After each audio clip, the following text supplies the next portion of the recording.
Have you ever found yourself in a situation where you see the perfect shot, but you find yourself having to swim this great big huge circle to get back to exactly the right place where you can see the shot, recompose it perfectly, and you've spent maybe 15 seconds or far longer than you'd like in order to get this perfect recomposed shot?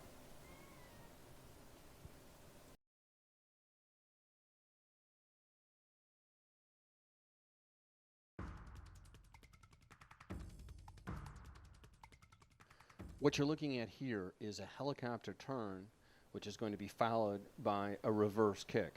Divers actually can go in reverse just like a car, and the helicopter turn is a great way to pivot your body around when you've got some precision shooting to do, and you can actually move around just like a camera on a dolly or on a tripod.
This kick is about getting low enough to the bottom that you could see a nudibranch.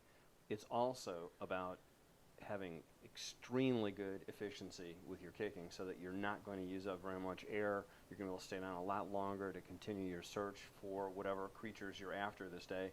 It's also about not silting your shot up. If you're this close to the bottom, the average photographer has a real issue with not stirring up the bottom using flutter kicks and traditional scuba techniques.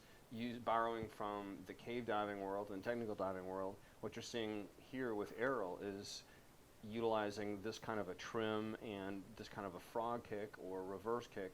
He can stay just inches from the bottom and never silt up his shots. Errol happens to be wearing double tanks on this dive today. That's actually making it a little bit more difficult for him because the drag is so increased with double tanks.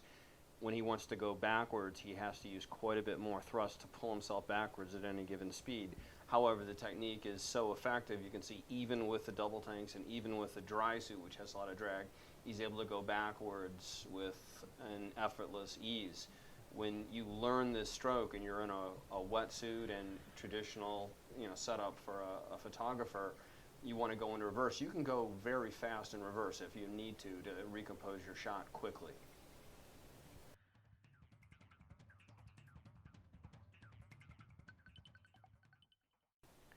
We chose this wreck at the Blue Heron Bridge because it sits in a place where you have a spectacular macro photography potential, but it also has a very silty bottom, and this also simulates a lot of great photography opportunities throughout South Florida where you could be on a shipwreck or you could be in a rubble zone, and if you're not very careful, you can destroy your own shots in just a few seconds, and you don't always have a minute or 5 minutes for the water to clear up. Utilizing this technique, you can see Errol on this entire dive, and he doesn't touch the bottom once. There's no silting. The visibility stays great. You could do this just as easily.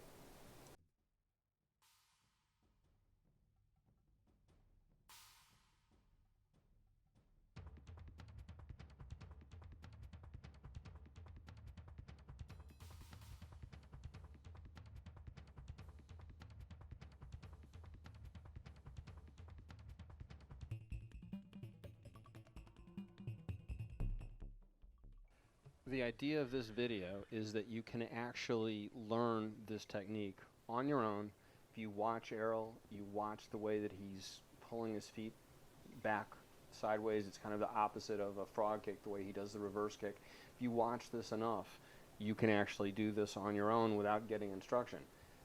Just keep watching this. We've got a lot of footage here where you can see it. Just try to internalize what he's actually doing and go out and try it, then watch the video again. Ideally, have somebody take a video of you and you can see how you're doing it and then can compare it to the shots here.